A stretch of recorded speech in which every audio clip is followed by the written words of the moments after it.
Ladies and gentlemen, good day and welcome to Pitti Engineering conference call for discussing the acquisition of Bagadia Chaitra Industries Private Limited. Joining us on the call today are Mr. Akshay S. Pitti, Vice Chairman and Managing Director, along with the senior management team of the company.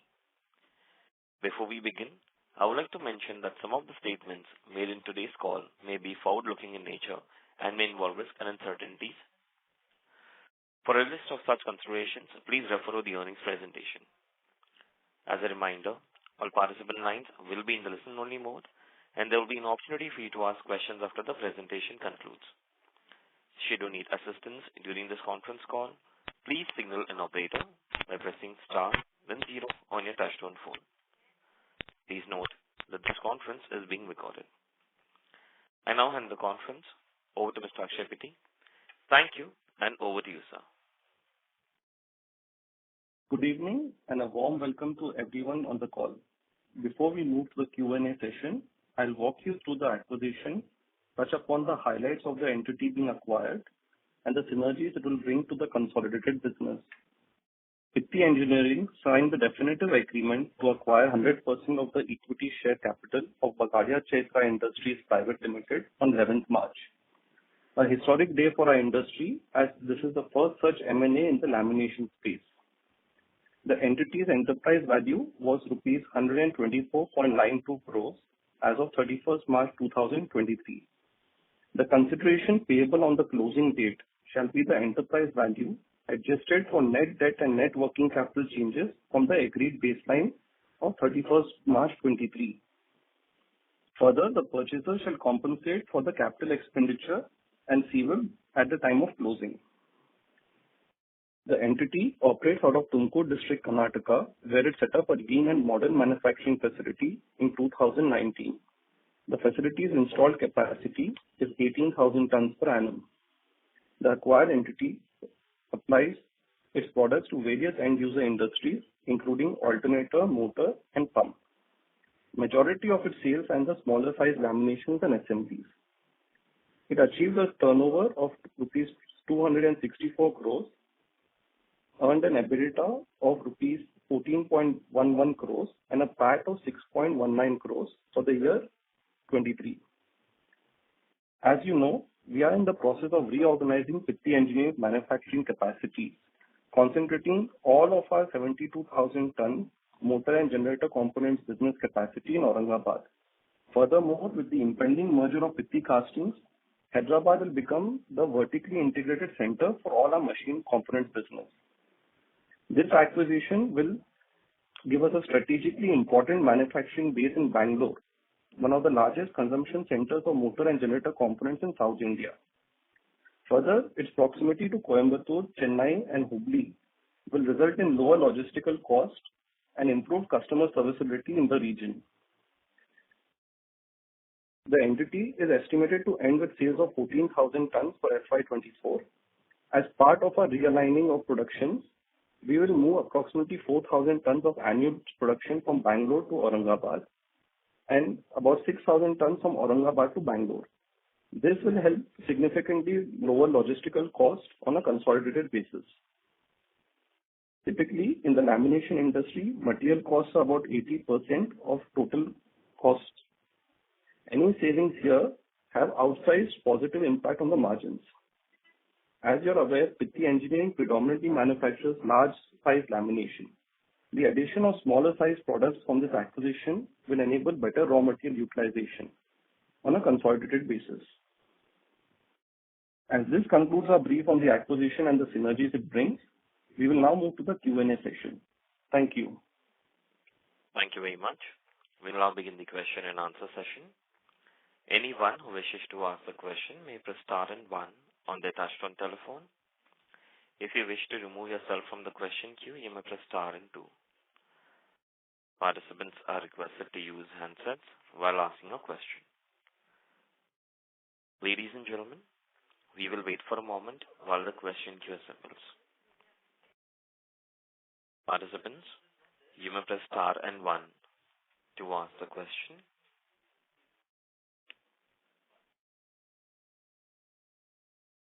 Ladies and gentlemen, you may press star and one to ask the question.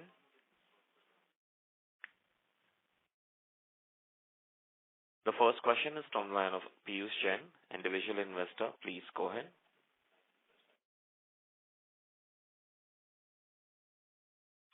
Piyush, may I request to unmute your line and go ahead with your question, please? Yeah. Am I audible? Yes. Yeah. Yeah. Hi. Thanks for the opportunity. I just want to understand the objective behind this acquisition. Is it something the facility of the target company or the client customer? As we have said that we will get to penetration in South market. So just wanted to understand the whole idea, because when we see this company is having a EBITDA margin of around, let's say, maybe a very suboptimal level as compared to the Pitti. So just wanted to understand the thought. Yeah. So there are multiple reasons that this acquisition makes sense for us. If you see, as you rightly noted, the company's EBITDA margins are vastly lower than our margins. With the addition of this company in our product portfolio, the improved raw material utilization will enable us to significantly increase the EBITDA margins of that entity. In addition to that, since we are moving our entire lamination manufacturing base to Aurangabad in Maharashtra, we wanted to still have a presence of manufacturing in south of India to lower the logistical cost. So if you see the 10,000 tons of relocation of production base, that will yield another significant saving in terms of logistical cost. So on a consolidated basis, this acquisition makes a lot of sense and will be extremely margin accretive. But when a company is having a very suboptimal EBITDA, I believe it is around something around the EBITDA number is something around maybe a 5-6% or something. Then aren't we paying a valuation high? Because I believe we are paying some 8 to 10x of EV EBITDA something number. For the year 23, the raw material prices were higher, therefore the EBITDA margin looks lower in percentage terms. If you see historically, that company has been able to achieve between 7 to 6.5 to 7% EBITDA when the raw material prices are normal. So as the raw material prices normalize, we'll get back to that level. We are paying more for the capacity and the volume of business that they are doing, which is about 14,000 tons of ready business, and the type of business that they are doing, which is complementary to our material utilization. Okay. So as I understood, they have a capacity of around 18,000 metric tons, correct? Yes. So how much revenue this 18,000 metric ton can generate? So this 18,000 metric ton will typically generate about 300 crores of top line on the current raw material price basis. Okay. So and any idea in the current year, 6 months or 9 months number, if you can just give some information related to, because as you said, the 2013-23 margin was subdued. So any color on the current year EBITDA number? So we have the H1 numbers of that entity. They are at about 6% EBITDA margin, and the EBITDA margin is continuing to improve as a percentage of sale as the raw material prices continue to decline. Okay. So as I understood from you, so the growth opportunity with this 18,000 ton will be limited because the company is already doing 260 odd crores, and you are saying 18,000 ton can do a 300 plus crore or maybe 300 something. So the growth from here will be limited. So I didn't understand exactly how this will help the Pitti or what synergy this can bring. As you said, this entity's margin will improve, but what it will bring a synergy to Pitti, I am still unable to understand. See, so first is dealing the turnover and the tonnage. The turnover which I'm suggesting is in the looking forward basis. If you see in terms of tonnage, they have done about 14,000 tons of production and they have a capacity of 18,000 tons. So we have about 4,000 tons of surplus capacity available in that particular location in Bangalore. We are doing two things. One, we are reorganizing the business to the right location. From our Aurangabad facilities, we ship about 6,000 tons of material to Bangalore and its surrounding regions, which has a great logistical cost. So that will be relocated to Bangalore, and vice versa. The entity that we have acquired ships about 4,000 tons to Maharashtra and further north. So by relocating these two businesses to the right location of consumption centers, it will reduce logistical costs, which will enable margin growth. Secondly, the type of product that this company makes, which is a smaller product, it helps us in better utilization of raw material at a corporate level. We make larger laminations wherein the side splits are scrap for us. So that scrap will become the raw material for this entity's production. So your overall material cost will go down on a consolidated basis, which will increase your margin. Okay. So this target entity is sales will not be a captive goods for Pitti, correct? This will be again be sold to the end customer only, correct? Yeah, it will be for the end customer only. Okay. And we believe this margin will be expanded in line with what the Pitti is doing, maybe around the 13, 14%, 15% type of margin in a year's time. See, our margin is also a factor of the machine components. This entity does not have machine component, neither does any other lamination manufacturer have. So it will not come in line with something like what our margins are. They may improve to maybe about 10% EBITDA margin on 300 crores of sales, roughly about 30 crores. Okay. So they don't have a machining capacity, they don't have a lamination capacity. They have a lamination capacity, they don't have machining capacity. Okay. Machining is typically used in the bigger assemblies and more complicated products, not in the simpler type of laminations and assemblies that they do. Okay. And one more thing, I think we have already approved this, the merger of Pitti Casting also, correct? So where this stands now, and how much is the top line or EBITDA perspective, say, that can be added to the Pitti Engineering's balance sheet P&L? So the timeline for the merger is as follows. On 22nd March, we have a shareholder meeting to approve, to consider and approve the transaction. Post that, I believe it takes about 2.5 months for the final effect to be given, depending on the approvals. As far as what we expect, it will add to our profitability. For current year, for FY24, we are estimating about 20 crores EBITDA in that Pitti Casting. Okay. And just last question, because of this acquisition, are we getting into any client-based acquisition or something? Is there anything else we are getting in other than the capacity and the regional, what you said, the saving of logistics cost and so on? So if you see, we don't cater to the pump industry today as an end user market. So that will give us a presence into that. The company that we are acquiring, about 35-40% of the revenues come from the pump segment. And that's a huge business segment that we don't operate in. So that segment will further add, going forward, more sales to us. Okay. And the last thing, do we want to do any expansion in this segment where we want to cater pumps, home appliances, and EV segment, and to increase this capacity from 18,000 to maybe whatever X number? I know it's too early to ask, but still, is there any vision and thought process behind this? Most certainly we'll be doing that. So if you see Call of Pitti Engineering, the 72,000 ton capacity that we are creating, we estimate full capacity utilization in FY26. Something similar will be there in the Bangalore location, where they are currently doing 14,000 tons. As a result of these tonnages moving around, maybe that facility will be at full utilization by middle of FY26 itself.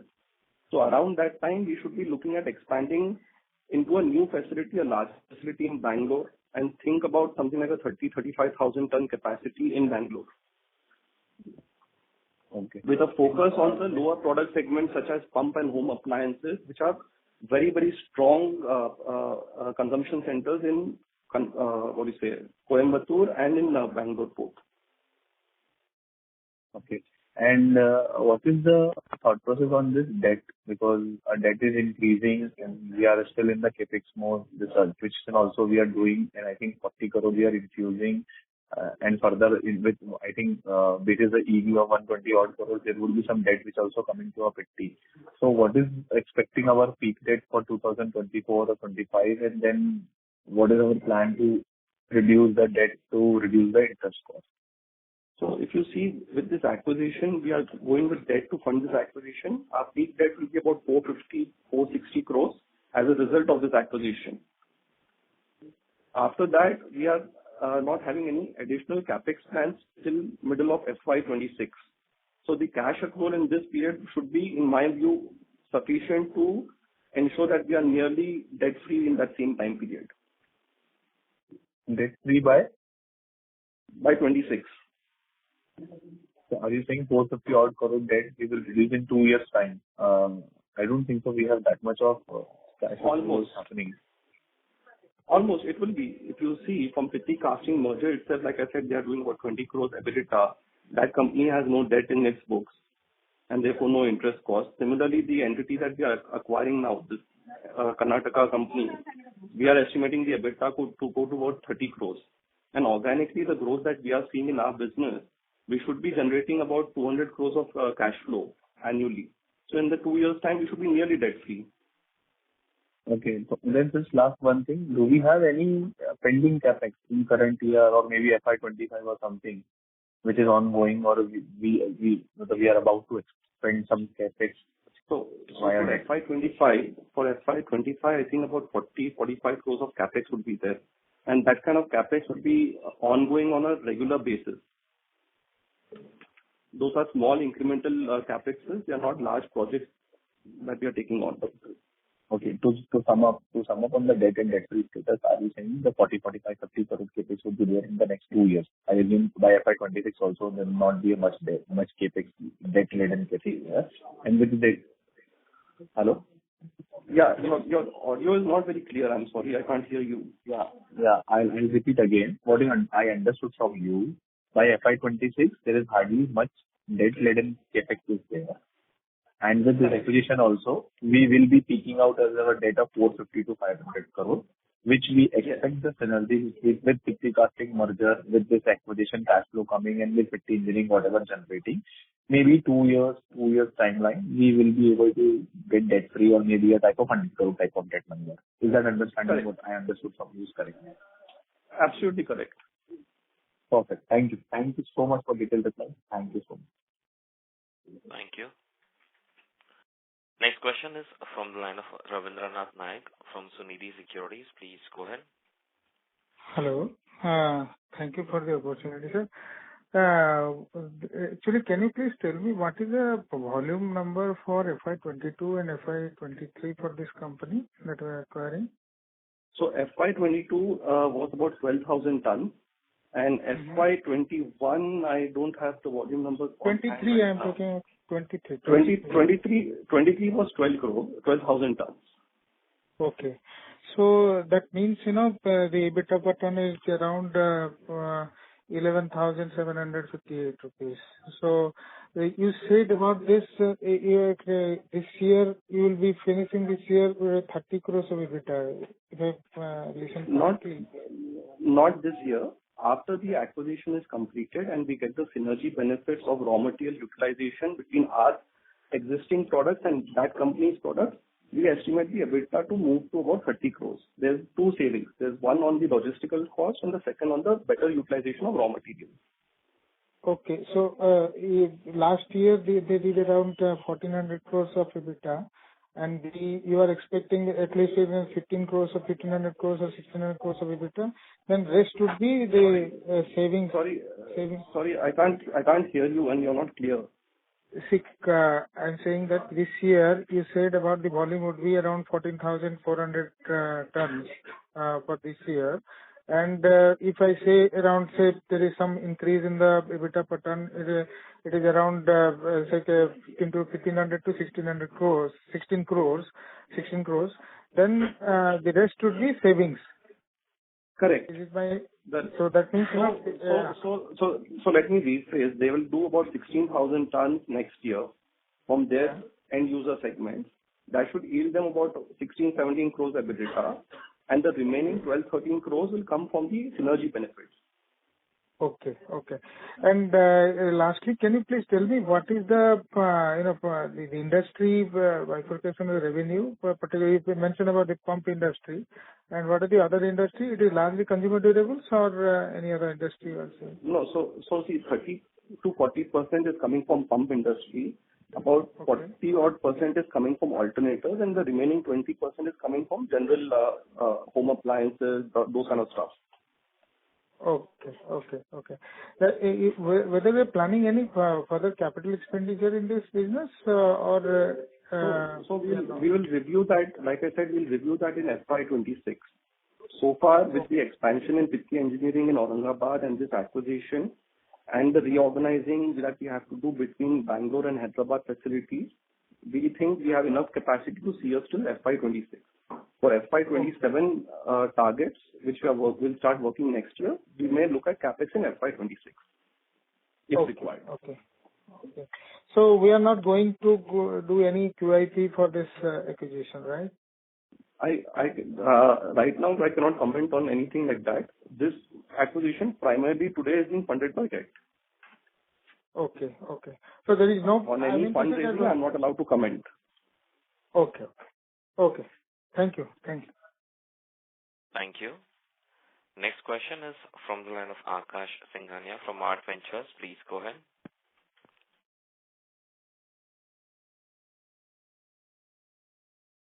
Akash, may I request you to unmute and go ahead with your question, please? Yeah, hi. Congratulations, Akshay, on this strategic acquisition. Thank you, Akash. I have two questions. So first, let's say if we would have acquired a greenfield facility in Bangalore, Karnataka, with the similar capacity in terms of lamination and land, so how much would it have costed us? Just any ballpark number? Just the capital expenditure in land, building and machinery would have been at today's pricing about 50 odd crores. If you see the company that we acquired, their picture said gross block is about 30 odd crores as is.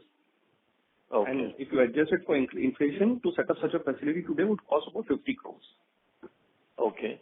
And do we have land over there to, let's say, increase the capacity post FY26 in case we intend to increase over there? So do we have infrastructure or land available for brownfield expansion? No, this facility does not unfortunately have any land available for brownfield. If we have to expand there, we have to do a greenfield expansion, which you would anyways prefer, as you would like to create a bigger, much larger facility going forward beyond FY26. Okay. There is sufficient industrial land available in and around the same industrial park that this facility is located in. Okay. And do we intend to put machining facility as well in this plant, or we'll continue with laminations only? So we will transfer some of our machining facility from our existing Hyderabad and Aurangabad facility, which will complement the tonnage move from Aurangabad to Bangalore. Okay. There is no intention to do pure machine components in Bangalore as of now. Okay. Understood. Thanks so much. I think it was very clear, and I think a brilliant acquisition leading to a consolidation of the industry. I think a first of its kind in the laminate industry, and any consolidation augurs very well. So congratulations and thank you, Akshay. Thank you. Thank you. Thank you. Next question is from the line of Sanjeev from Dreamland Investments. Please go ahead. Sanjeev, sorry, but there's a lot of static from your line. Sanjeev, if you can hear us, I'll request you to rejoin the queue, or kindly disconnect and reconnect the call. There's a lot of static from your line. We'll move to the next participant. Next question is from the line of Bala Subramaniam from Arihant Capital. Please go ahead. Congratulations, sir, for this acquisition. And my first question is for this company, sir. Sorry, Balasubramaniam, your voice is not very clear. So, what is the debt and cash levels? So, the debt as of 31st March 23 was about 29 crores in the entity. In terms of cash, I think there are about 8 crores of cash and cash equivalents in the entity. Okay, sir.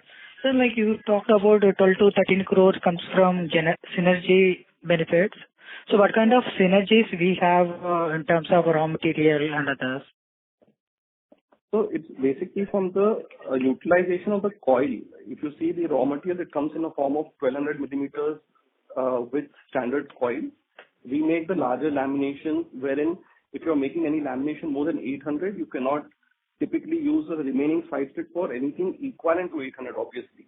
So this company makes laminations which are smaller in diameter, so we can utilize these raw material coils in a much better way to derive synergies on the overall material cost. Okay, so any other synergies, sir? Yes, sir. Secondly, like I already mentioned, there are synergies in terms of logistics cost. we and from our Aurangabad facility typically ship about 6,000 tons of material to Bangalore, which after this acquisition will be produced in Bangalore and sold in Bangalore. Vice versa, the company that we are acquiring ships about 4,000 tons of material towards the north. That would be made in Aurangabad, and the logistical cost saving should be significant also in that. Got it, sir. So these are the two major financial synergies. Apart from that, obviously, the economies of scale kick in, your purchase benefit comes in. If you are buying a significant quantity of raw material, you have a outsized impact on the supply chain side, thereby reducing material costs. You'll have faster product development cycles. So the non-financial synergies also are many in nature, which we cannot quantify right now. Got it, sir. Got it. So this current capacity, 18,000 tons, post FY26, like we are adding 30 to 35K tons. It's a nearby place, right, sir? That factory? See, we are not adding. I'm saying if the market supports us, we may choose to then expand the Bangalore facility rather than the Aurangabad facility at that particular point of time. Okay, sir. We got it. Thank you, sir. Thank you. Next question is from Sanjeev Zarbade from Dreamland Investments. Please go ahead. Yes, sir. Sir, I think you have already answered about the nature of the small motors market. I just wanted to know how large. Sorry, I lost you there in between. I can't hear you. So the line for the participant dropped. We'll move to the next participant. Next question is from the line of Prathamesh from Motilal Oswal. Please go ahead. Hi, I'm audible. Yeah, you're audible. Please proceed. Yeah. Hi, Akshay. So my question is, first you mentioned that some of the machining expertise would be transferred to Bangalore. So would it be fair to assume that there will be improvement in realization per ton for the Bagadia facility?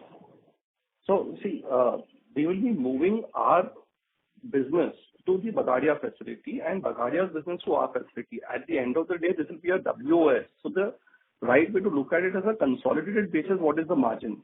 It's not like we are improving the margin of his business by moving some machining. His business does not require any machining.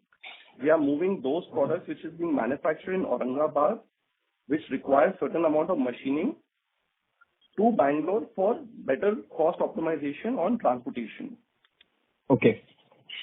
Okay, so like you mentioned that 6,000 tons would be moving from Aurangabad, so the big laminations would be moving there and small lamination would be moving from Bangalore to Aurangabad. Is it fair to assume? Yes. So we will, it's not just about size, it's about where the eventual consumption of that particular product is. So those would be realigned to save logistical costs. And whatever complementary facilities are required to do these productions would be moved. It may be that some machines may move if required. Okay, understood. So you've mentioned RM cost as well as logistics cost being one of the levers towards EBITDA improvement. Would, let's say, salaries, employee benefits would also be a lever going forward which would improve EBITDA margins on the company level or at Bagadia level? So, see, obviously with the more business, the overhead will be spread wider. So that indirect benefit we'll anyways get. As far as, any employee cost rationalization at the Bagadia entity level, I don't see much potential there as they are very lean operation, as I had mentioned in my introduction. Okay. So there's not much scope for doing that there. Okay, understood. And could you please give us more color on the type of clients? Like you've mentioned that these are basically small laminations, but are the clients, who would the clients be if you were to give a couple of names that Bagadia caters to? Yeah, so they are smaller in size, but in terms of end application, they still go into the alternator space, the motor and the pump. So on the pump side, Texmo Pumps is one of the largest clients. Then they have a company called Nidec, erstwhile Leroy Somos, which is a major client. And to some extent, about 20 or 25% of their revenue overlaps with our clients as well, on the smaller end of their product requirements. Okay, so would there be client concentration at Bagadia's side? If we were to see pumps at 30%, but then on the overall level, as far as clients are considered? Sorry? as far as client concentration is considered, customer concentration, how would the top 5 or top 2 customers account for Bagadia? So for FY21, top 3 accounted about 57%, and in FY24, H1 FY24, top 3 was about 70%. Oh, okay. And topmost would be 30% again, if we were to see? Yes. Yes. Okay, understood. That's all from my side. Thank you. Next question is from the line of Sanjay Zarbade from Dreamlander. Please go ahead. Yes, sir. My question was regarding the market size of the small motors. Could you take us through that, sir? Small and large motor put together, like we say, is about a 700,000 ton RM equivalent market. With this acquisition, we should be reaching somewhere around 90,000 tons to 100,000 tons of e-steel consumption. So post this acquisition, from the small and large both put together, we are around 12-13% of the overall Indian market. In value terms, how large would be the small motors market? In value terms, see, this is not just motors that this company is making. If you see the lamination that they sell to Nidec, it's also for power generators. So it would be very difficult to, kind of correlate that with this acquisition.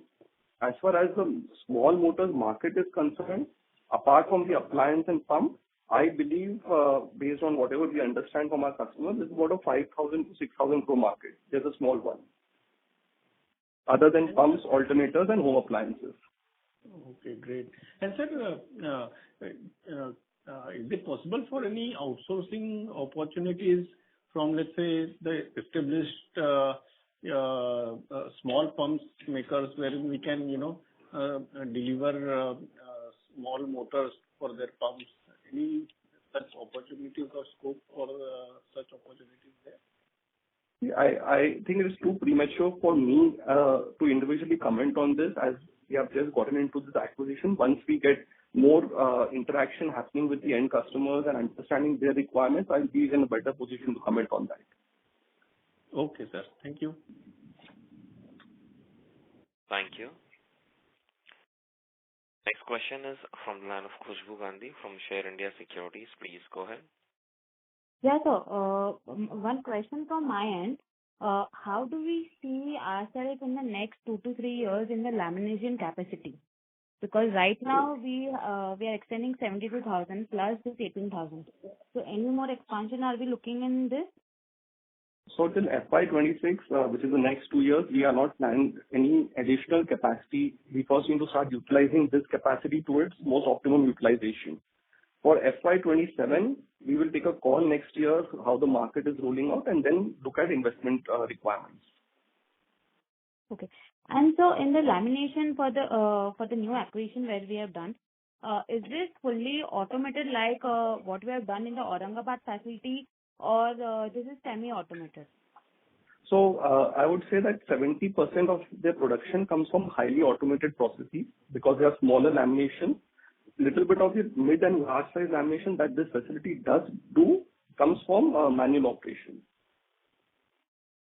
Okay. So any plans for revamping or for automations over there? Right now, there's nothing planned. Maybe in the operational capex that we keep doing, like I said, 40-45 crores, we do have a budget for the next 2 years, each year. Maybe in that, we may take up some of that. Okay. Are we going to do any of the sales of this pumps and alternators to exports, or this is purely domestic? So the pump and the alternator that this company is manufacturing is purely domestic. They do have exports. I believe it's about 8 or 10% of revenue is exports, mainly to Europe. Okay. So do we have plans to increase our exports over there, or this ratio will continue going forward? See, this entire turnover will obviously get consolidated. It will become a WOS, and we will reorganize the business to its right location. So there is no inherent benefit in doing the exports from Bangalore. it would be most appropriate if that exports sales are moved to our Aurangabad facility, where we can utilize the raw material in a much better manner and also help reduce our logistical cost by freeing up capacity in Bangalore to do our legacy Pitti Engineering business in Bangalore. So we will be doing those reorganizing between the facilities. We are not seeing these as two different companies. We are seeing this as facilities of the same parent company, which is Pitti Engineering. Yeah. So my point was that, are we looking for exports in the alternators and the pumps to increase going forward, or the ratio will be the same for this? It will continue the same, I would say. It will be same. And any idea on what is the order book currently which we have for Bagadia, or? Just 1 second. I believe it's about 120 crores. 120 crores. Okay, so yeah, that's it from my side. Thank you.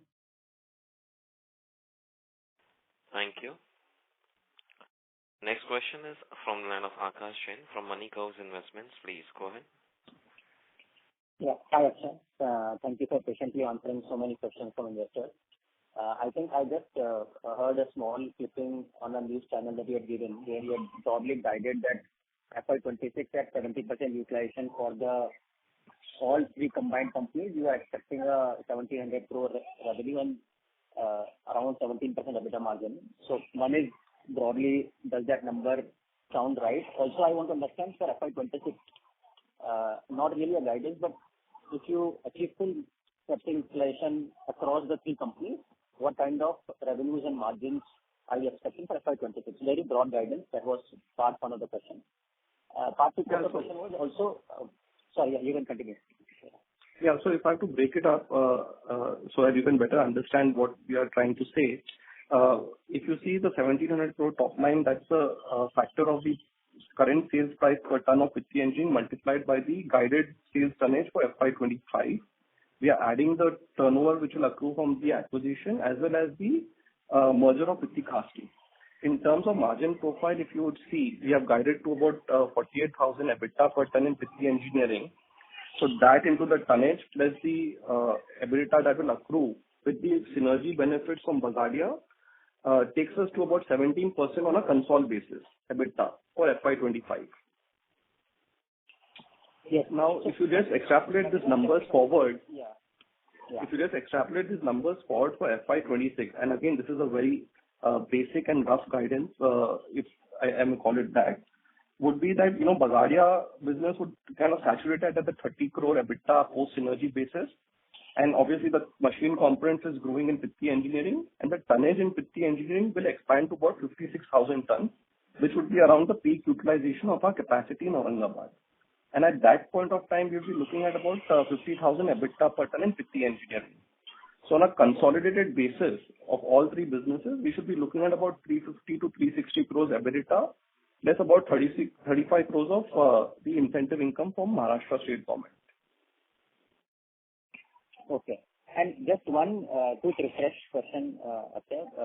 So post the merger with Pitti Casting, what will be the total outstanding new shares?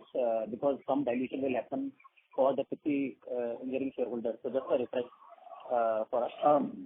Approximately it's about 22 lakh shares which is being issued, and the total share capital should become about 3.42 crore shares. Okay. Thank you so much. Thank you so much. Thank you. Next question is from the line of Karan Kamdar from DR Choksi. Please go ahead. Hello. Hi, Akshay. Congratulations on the great acquisition. So I was, maybe this question is already answered. I joined the late.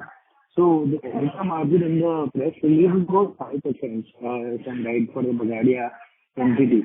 So what I wanted to understand is how would we grow to 17% or 14% which we are guiding for Pitti? So you see, Pitti Engineering, we are currently at about 15% EBITDA. If you add Pitti Castings post merger, that's for current year itself, we're doing about 20 crores of EBITDA. In terms of sales, if you cancel out the sales to Pitti Engineering, it will add about 50 to 60 crores only to the top line. So that itself, kind of takes you to a pretty high EBITDA number. And if you add Bagadia Chaitra along with its synergy benefits, that will give about 30 crores of EBITDA. And for next year, we are talking all of this for next year. Next year, we also have volume growth in Pitti Engineering as well as EBITDA per ton growth. So all these factors put together, we are estimating about 17% EBITDA margin on 1,700 crores of top line. Hello? Hello? Hello? Yeah, I lost a little bit of this. Can you repeat? Sorry. Last part. Just last. So all the three factors put together, the merger of Pitti Casting, which will add about 20 crores on a FY24 basis in terms of EBITDA. The synergy benefits accrued in Bagadia Chaitra will add about 30 crores of EBITDA. Apart from that, the EBITDA per ton in Pitti Engineering also, we have guided as about 48,000 tons for FY25 on about 50,000 tons of sales. So if you, kind of total these on a consolidated basis, that takes us to about 295 crores of EBITDA, which works out to about 17% on 1,700 crores of top line. Okay, got it. So my question was more on the lines of percentage tons or EBITDA per ton for the Bagadia entity. Will it improve or will it get in line with the Pitti console level, or will it stay at a lower level like it currently is for FY23? So it will continue to remain at a lower level. The right way to look at this would be, if you take Pitti also, we have a blended EBITDA per ton. It's not like all of our businesses are hitting that same EBITDA number. Some are punching way above the average and some are punching below the average. So Bagadia legacy business should yield about 15,000 or 18,000 rupees per ton EBITDA. And then you have the synergy benefits on transportation, which will bridge the gap on the movement from 17 odd crores EBITDA in Bagadia to about 30 crores on a consolidated basis. Okay, got it. Understood. Thank you so much. Thank you. Thank you. Next question is from the line of Pulkit Singhal from Dalmus Capital. Please go ahead. Thank you for the opportunity and congrats on a good acquisition. Just curious about a couple of things. One is when I compare the working capital cycle of Pitti versus Bagadia, I see quite a bit of difference if you can help explain. So for instance, Pitti has 64 days debtor days, whereas Bagadia is around 37. And similarly, inventory days is 85 for Pitti, whereas Bagadia is at 25. So can you explain what explains this difference? So, Pulkit, you have to see it in two ways. One, Bagadia doesn't have significant exports. Our exports actually require us to give longer credit times to customers, plainly due to the transit time. Secondly, the nature of business. They are predominantly into the pump and alternative business down south, wherein the credit cycles to the customers are around 35-40 days. So that explains the difference in the debtor days. Coming to inventory, they use about 2 different grades or 3 different grades of raw material, which are pretty standard in nature. We have a highly complex suite of products, and we have to maintain inventories on multiple grades and types of raw materials. In addition to that, if you see, we are also doing the machining and machine components, which further adds to our requirement of inventories and the lead times that are there for procuring these materials and actually processing them. Okay. And to that extent, your debtor and inventory days going ahead next 2-3 years because you share of exports as it goes up and machining goes up, this will be on an increasing trend, or is there any guidance you can give for just your business?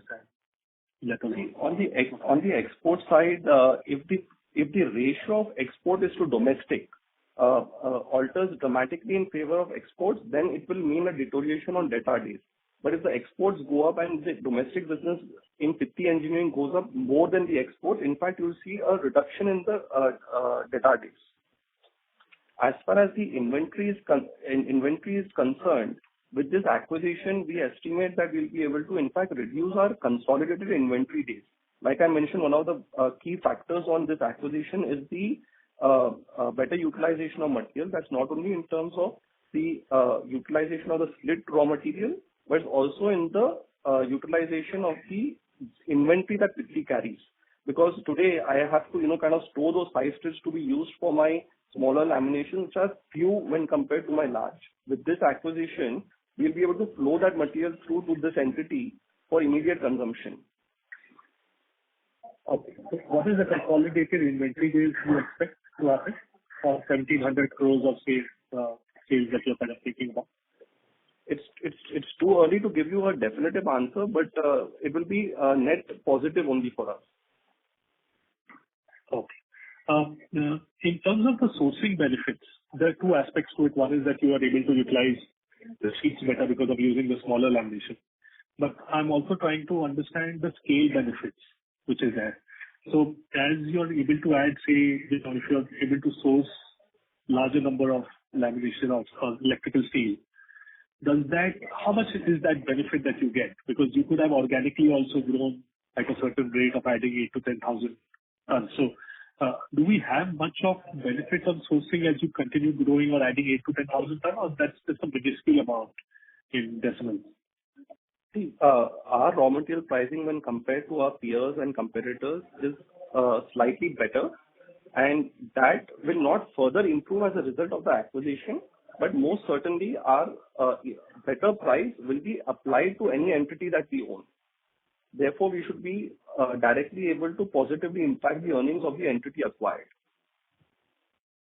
Understood. Okay. So the question really is, okay, so if you are at, say, 40,000 tons, and if you were to, production or say 50,000 tons, and if you are going to say 1 lakh tons at some point, 2-3 years down the line, your current negotiation, how much better can you do on pricing? Is it like 0.5%, 1%, or that's just too high in this for the commodity?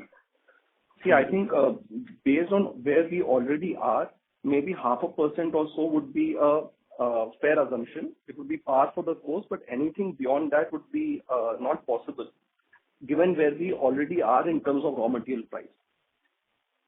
Understood. And lastly, in terms of the capacity of 18,000 tons, and you mentioning that you can go to 16,000 tons. But when we look at Pitti itself, you always operated at 50% bandwidth. Yes. So how come in this case we are talking about 90% utilization, etc.? So if you have to see the type of products, Pulkit, we do those larger products which require multiple operations through those notching process and the gang sorting process. There the number of changeovers become higher, and therefore your setup time increases. The number of setups and the setup time increases. This facility, like we said, is highly automated. They do most of the production through the progressive tooling, wherein you put the coil and you take out the finished product directly from the machine, as you have seen in our factory. So there, the utilization percentages are always much, much higher. What we see as a 80% is an average of all our different types of manufacturing processes. Understood. If you look at Pitti Engineering's own progressive line, the utilizable capacity is closer to 90-95% in that, subject to not having too many models and tooling changes. Understood.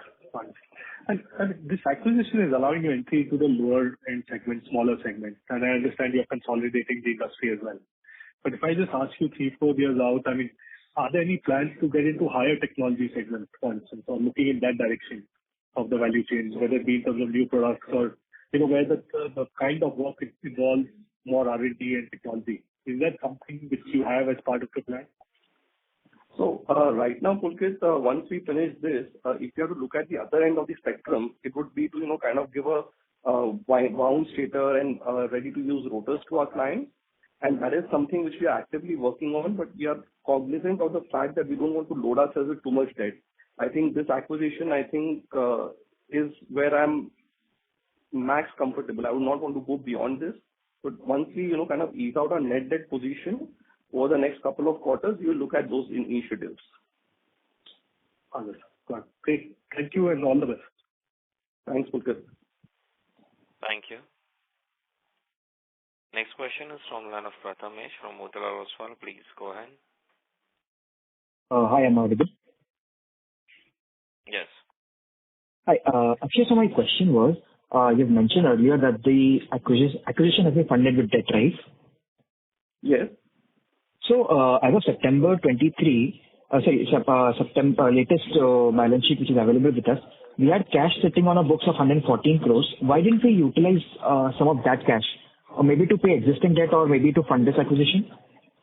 So see, we have the cash on our books, but we also report the net debt numbers. So if you look at the net debt, we were at about 300 crores of net debt.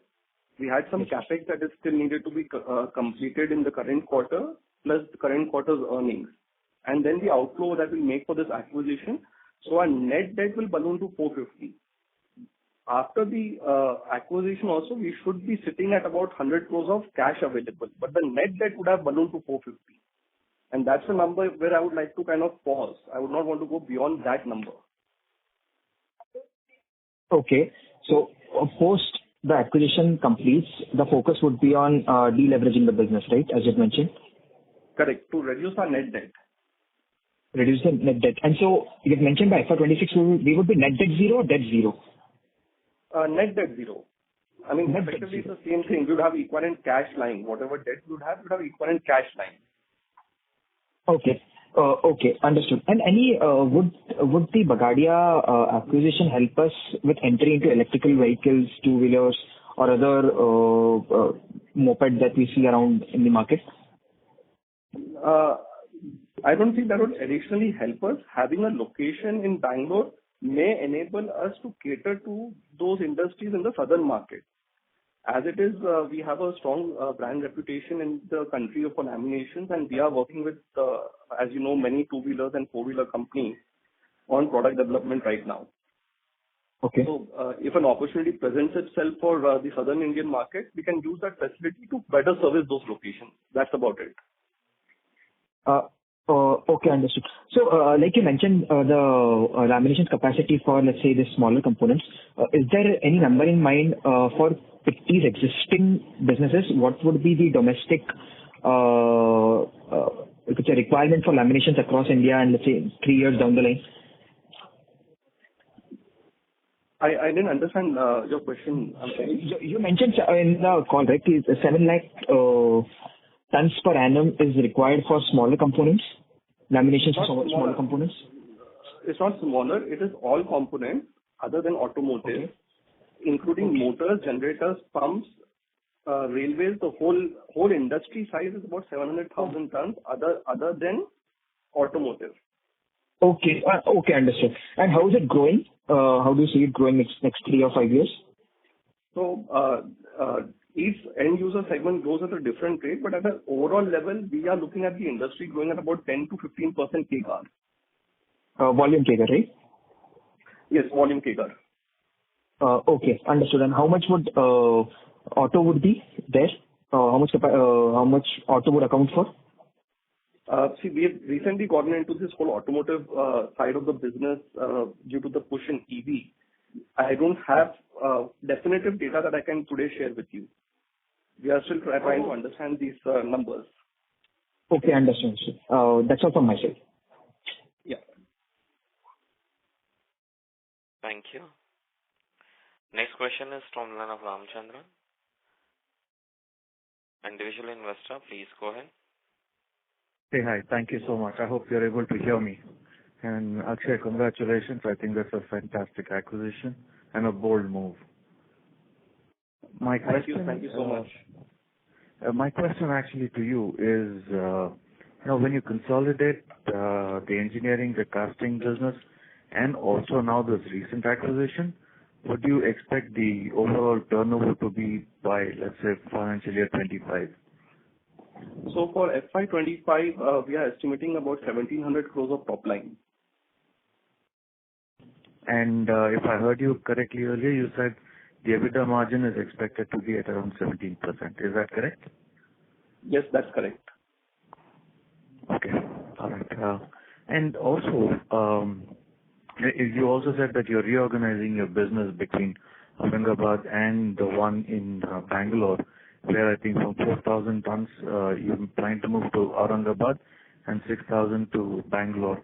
That basically means that out of an 18,000 capacity, you would be doing about 16,000. Is that understanding correct?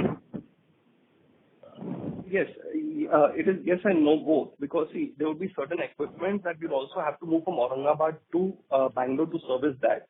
So the capacities are fungible between the both locations, depending on the type of product. The way we are actually looking at it is that we have a consolidated capacity of 90,000, and we would be producing and selling roughly about 16 to 17,000 in Bangalore and the remaining in Aurangabad, by reorganizing the equipment in the two locations to most optimally reduce our logistical costs. Okay, understood. Just one more question. You're talking about from an industry size of around 700,000 tons, and you said, I know if you factor in the acquisition, you would be at around 90,000. You also mentioned that you expect the industry to grow at around 10 to 15%. If I have to extrapolate that 2 years down the line, we're looking at about 1 million ton. But at 1 million, will Pitti be 90,000 of 1 million, or do you expect that 90,000 to also go up to maintain a market share of around 12 to 14%? So, see, from a mission and vision standpoint, we would like to firstly envision ourselves as about 20-25% of the industry. That is our aspiration, to become 25% of the industry, both organically and inorganically. The key lever to get to that number would be inorganic growth further in the future. So, let's see how that plays out. Definitely, we would not be at 90,000. I can assure you on that. I mean, fair enough. I think that's, you inspire a lot of confidence about when it comes to the future of this company. The point being, you're also talking about, you want to kind of manage your debt level at around 450 crores, yet you also want to expand beyond 90,000. How is that going to play out? Because I expect in future, if you're going to, let's say, fund another good acquisition, would that be funded from internal accruals, or would you be then considering to add on a little bit more debt? So, see, 450 crores is actually a number that comes as about 1.5 times of forward cash generation. That is kind of the benchmarking that we are doing. 1.5 times of forward EBITDA is what we are comfortable as a net debt number. So today that number stands at 450 crores. Tomorrow it can increase also. Secondly, we have very strong cash accrual happening in the company, more so once we consolidate the Pitti castings with Pitti Engineering as well as this acquisition. We estimate about 200 odd crores of PAT plus debt for next financial year on a conservative estimate. And of course, that number will grow in FY26. So today, if you see our capacities, we are well placed till FY26 sales targets that the company has set itself. Now, beyond that, we would look at investments in FY26 or FY27 targets. So by then, automatically, the net debt number would have come down due to the cash accrual. And also, our appetite on net debt would have gone up as a result of increased cash EBITDA per year. So a combination of both of those would kind of enable us to go ahead with further acquisitions as and when the opportunity presents themselves. Thank you so much, Akshay. Wonderful about this acquisition, and best wishes for more such acquisitions in time to come. Thank you. Thank you. Next question is from the line of Ankit Kothari, individual investor. Please go ahead. Hello. Go ahead, you're audible. Okay. Hi, thanks for the opportunity. Most of my questions have already been answered. I have just one question. You said there will be huge saving in the logistical cost. So is there any number how much the savings would be there in the Pitti's P&L, and how much savings would be in the combined P&L? So see, I can tell you the number on a combined basis. If you take the transportation cost between Aurangabad and Bangalore, we should be able to save roughly about 3,000 rupees a ton, and we plan to, at the gross level, relocate about 10,000 tons. So you can kind of get an idea of the logistical cost saving. Right. Okay. And you said there will be in the Aurangabad facility, the scrap would be used as a raw material for the Bangalore facility. So, how much savings would be there? I mean, whatever you will realize from the sale of the scrap, and if a Bangalore facility has to buy the same as in raw material. So, any number, I mean, if it has been worked on? See, it's not exactly scrap. It's basically what we classify as byproduct of our slitting process. When we take the full coil, which is about 1200 millimeters in width, we have to utilize that full coil to the most optimum level. So today, if you see, we sell about 1,500 tons of byproduct slit coils, as we call them. So those byproduct slit coils, instead of being sold in the market at a lower cost, would directly be used as raw material in our target company, which is the Bagadia Chaitra. Right. And the cost difference there would be about 7,000 to 8,000 rupees a ton. Okay.